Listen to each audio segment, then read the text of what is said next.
Cell Health, reboot your body. Omega 3 oil. Strong heart, sharp mind, healthier you.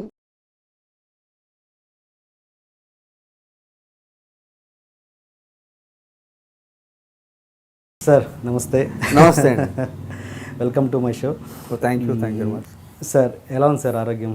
బాగుందండి, హెల్తీగా ఉన్నానండి. Thank you. అవునా, very good very good.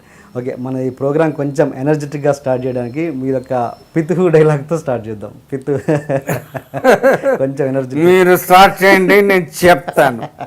పితు start చేయండి. పితు పితు బాగుంది. Good. Okay, అసలు ఈ గొంతు మార్చాలన్న ఐడియా ఎవరిది సార్? అసలు ఇది నేను కాలేజ్ చేసాం, మిమిక్రీ చేసేవాడినండి. అన్ని ఆర్టిస్ట్, కృష్ణ గారు, శోభన్ బాబు అన్ని మిమిక్రీ చేస్తూ ఉండేవాడిని. ఓకే, అప్పుడు పిలిచే రవి గారు అడిగారు ఎమిడి మూడు షూటింగ్లో, డిఫరెంట్ వాయిస్ కానీ చెప్పగలుగుతావా అని కాలేజ్ చేసాం మిమిక్రీ చేసేవాడినంటే చెప్తాను 2-3 వాయిస్ అంటే 2-3 వాయిస్ చేసి చూపించాను మీట్గా. కృష్ణ గారు, దిశోన్ బాబు లాగా కొత్తగా నువ్వు ఏదైనా కంటి స్టార్ట్ చేయాలి సుధాకర్ అంటే అప్పుడు ఈ డైలాగ్ స్టార్ట్ చేయాలి. పిచ్చ కొట్టుడు ఆయన చాలా బాగుంది సుధాకర్, ఇదే కంటిన్యూ చేయన్నారు. సో ఎమిడి మూడు అంతా అదే కంటిన్యూ చేయడం జరిగింది అనమాట. ఇంకా లైక్ అది క్లిక్ అవ్వడము, ఆ పిక్చర్ పెద్ద హిట్ అవ్వడం, నా ట్రెండ్ జనం లైక్ చేయడంతో ఇంకా అది చాలా పిక్చర్స్ కంటిన్యూ అవ్వడం జరిగింది అనమాట. అప్పటి నుంచి ఇక పిచ్చగొట్టు సుధాకర్ అవ్వడం. అది మీకు సెకండ్ ఇన్నింగ్ అది కదా. అసలు ఆ పిచ్చకొడు అన్న వర్డ్ ఎలా వచ్చింది సార్ అసలు? అంటే ఇంత ప్రీవియస్ ఏమైనా ఎక్స్పీరియన్స్ ఉందా? అదేంటా దాని లేదా? అప్పటికప్పుడు క్రియేట్ చేసి చెప్పడమే తప్పితే అదే సడన్గా. మీరు హీరోగా స్టార్ట్ చేశారు సార్ తమిళ్లో. హీరోగా చేశారు, తర్వాత విలన్గా చేశారు, భోగభాగ్యాలు, కృష్ణ గారి టైంలో. అప్పటి నుంచి భోగి మంటలు, తర్వాత మళ్ళీ కమెడియన్ అయ్యారు, మళ్ళీ కమెడియన్గా చేశారు. ఈ జర్నీలో ఈ మూడు ఇదిలో ఏది మీకు ఎక్కువ కష్టంగా అనిపించింది? నాకు కష్టం ఉంటే ఏది లేదండి. నేను ఒకటే అనుకునేవాడిని, నేను చేసే క్యారెక్టర్ కామెడీ అయినా విలన్ అయినా విలనిజమైనా. ఇప్పుడు ముత్యమంతం ముద్దు ఉంది, మజ్ను ఉంది, villain out on that villain. అది ఎలాంటి విలన్ అంటే డిఫరెంట్ విలన్ అది.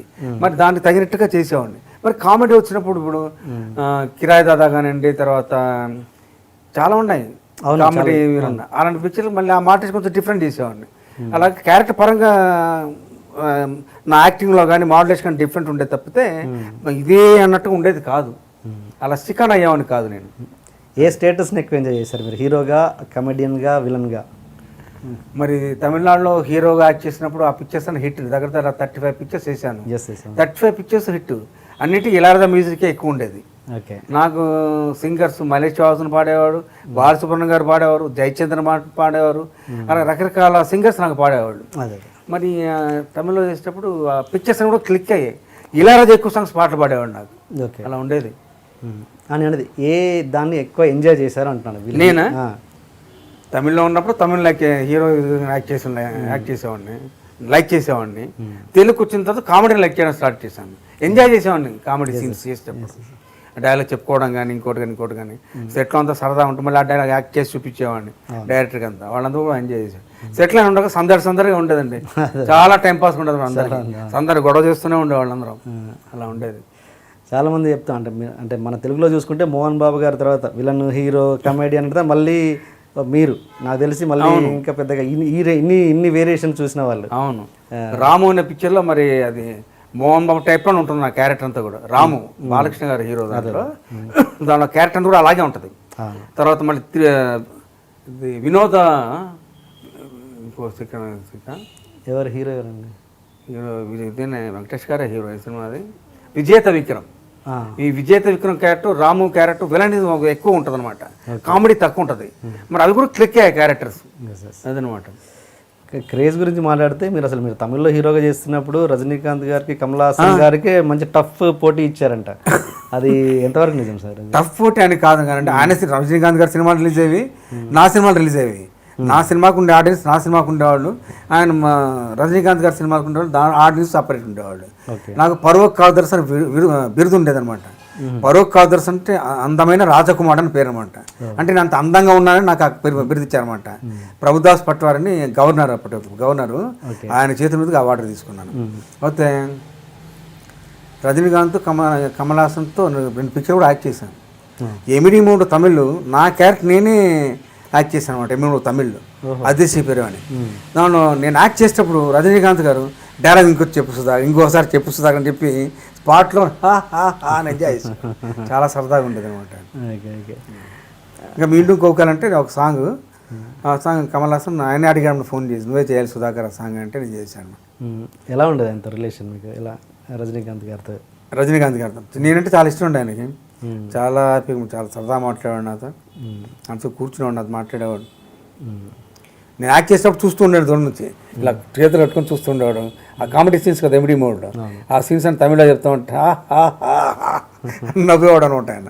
ఆయన నవ్వుతుంటే నేను చూసుకునేవాడిని, ఎందుకంటే నేను ఆయన ఫ్యాన్. ఆయన ఫ్యాన్. నా కొడుకు చిన్నప్పుడు క్యాసెట్ వేసి చూపిస్తే భాష చిన్నప్పుడు ఎప్పుడు భాష అంటుండేవాడు ఆయన అనమాట. అంటే రాఘవేంద్రరావు గారికి దాసరి గారితో మీకు మంచి అనుబంధం ఉంది? బాగా అనుబంధం. ఎలా ఒకసారి చెప్పండి. రాఘవేంద్ర గారిది దాసనారాయణ గారి కంపల్సరీ నేను ఉండేవాడినండి. నాకు కంప్లీట్ ఫ్రీడమ్ ఇచ్చేవాడు. నేను యాక్ట్ చేస్తుంటే నాకు సజెషన్స్ ఇవ్వడం కానీ నా చేత చేయించుకోవడం కానీ. దాసనారాయణ గారు ఆయనకు ఆయనే సాటి, రాఘవేంద్ర గారు ఆయనకు ఆయనే సాటి.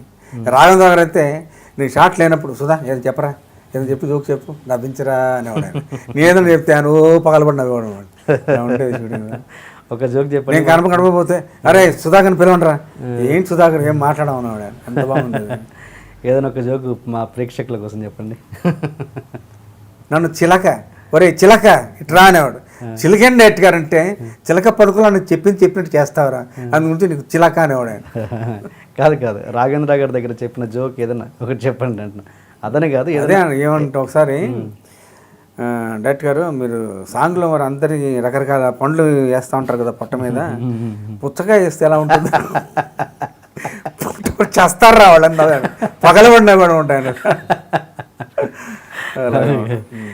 దాసరి గారు ఆయన ఎంజాయ్ చేసేవాడు. ఇప్పుడు మధ్యలో చేసినప్పుడు అయితే సుధాకర్ నీ కాస్ట్యూమ్స్ నువ్వే సెలెక్ట్ చేసుకో, నీ డైరెక్ట్ రెండు నువ్వు చేసుకో అని చెప్పాడు ఆయన. దాన్ని నేను చెప్పాను డబ్బింగ్ చెప్పినప్పుడు చాలా ఎక్కువ టైం తీసుకుంటాను డైరెక్ట్ గారు, నేను డిఫరెంట్గా చెప్పాలనుకుంటున్నాను డబ్బింగ్ అంటే. మజ్ను షూటింగ్కి డబ్బింగ్ దగ్గరుండి దగ్గరుండి కాదు, కాన్సన్ట్రేట్ ఎన్ని టేక్లైనా పర్లేదు సుధాకర్, నువ్వు ఏ ట్రెండ్ అనుకున్నావు ఆ ట్రెండ్లో చెప్పనేవాడు. షూటింగ్లో అలాగే ఫ్రీడమ్ ఇచ్చాడు ఆయన, తర్వాత డబ్బింగ్ అప్పుడు అంత ఫ్రీడమ్ ఇచ్చాడు ఆయన. అందుగురించి మజ్నులో అంత క్యారెక్టర్ పేరు వచ్చింది, బెస్ట్ విలన్ అవార్డు వస్తుంది అనుకున్నంత పేరు వచ్చింది అండి మజ్నుడు. అలా ముచ్చమద్ ముద్దు పినిశెట్టి ఎవరాది గారిది, దాంట్లో మంచి పేరు వచ్చింది. విలన్ అనుకుంటే విలన్గా రెండు పిక్చర్లు చాలా మంచి పేరు వచ్చాయి నాకు. సుధాకర్ ఇంత విలనిజం ఉందా అనుకునేవాడు ఆడియన్స్లో. ఇప్పుడు మీ అన్నయ్య గురించి వస్తే, ఆయన తను పెళ్లి చేసుకోకుండా మీతోటి ఇప్పటివరకు ట్రావెల్ చేస్తున్నారు, ఆయన గురించి చెప్పండి. మా అన్నయ్య గురించి ఆయన లైఫ్ సాక్రిఫైస్ చేసినట్టు అనుకోవాలండి. ఎందుకంటే నేను ఇన్స్టిట్యూట్లో ఉన్నప్పుడు, నేను ఇన్స్టిట్యూట్లో చదువుకునేటప్పుడు పార్సెల్స్ వచ్చాయి నాకు ఏలూరు నుంచి. ఏంటి పార్సిల్ అంటే చిరంజీవి అన్నది ఇప్పే ఏదో పార్సల్ వచ్చింది చూడండి, దాంట్లో షూస్ నాకు వేసుకొని రకరకాల చెప్పులు డ్రెస్సెస్ అని ఉండాను కూడా దాంట్లో. అంత ఇదిగా చూసాను, ఎందుకంటే నా కోసం ఆయన సాక్రిఫైస్ చేసినట్టే. నేను పుట్టాను, నా కోసం అన్నీ చేశాడు ఆయన. అలాగే ఇప్పుడు నా బిడ్డ పుట్టాడు బెన్నీ, వెంటకి మైకే. మరి బెన్నీ స్కూల్కి వెళ్ళే దగ్గర నుంచి ఆయన డ్రెస్ వేసుకున్న తర్వాత ఆయనే చెప్తూ ఉంటాడు.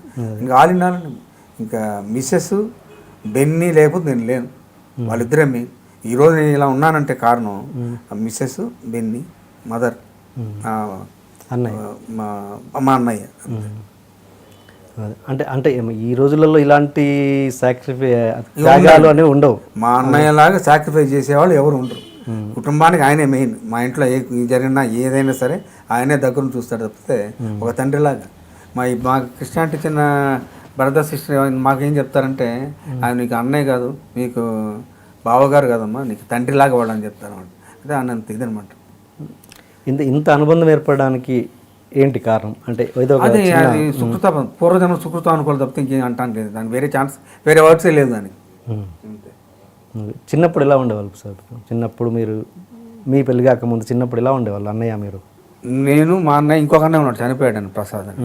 మేము ముగ్గురం వాళ్ళిద్దరు అటు ఇటు పడుకుంటే మధ్యలోనే పడుకునేవాడు. అది ఎంతకాలం కంటిన్యూ అంటే, నేను ఇన్స్టిట్యూట్లో ఉన్న తర్వాత రూమ్మేట్స్గా ఉండేవాళ్ళు, నేను చిరంజీవి ప్రసాద్. వాళ్ళు అటు ఇటు పడుకుంటే మధ్యలోనే పడుకునేవాడు. అంత అటాచ్మెంట్ బ్రదర్తో ఉండేది అనమాట. ఒంటరిగా ఎప్పుడు పడుకోలేదండి. తర్వాత పెళ్ళైన తర్వాత మిస్సెస్ పడుకుంది. తర్వాత మరి షూటింగ్స్కి వెళ్ళినప్పుడు శ్రీకాంత్ ఉండేవాడు. శ్రీకాంత్ టచ్ వాళ్ళంతా రూమ్లోనే ఉండేవాళ్ళు. నేను ఏసీ రూమ్లో ఉన్నా అంటే వాళ్ళు నాతో పాటు ఏసీ రూమ్లో ఉండేవాళ్ళు. అలాగ నాకు అటాచ్మెంట్ వాళ్ళు. ఒంటరిగా ఎప్పుడు లేనండి. ఒంటరిగా సినిమా చూడలేదు, ఒంటరిగా బయటికి వెళ్ళలేదు ఇంతవరకు.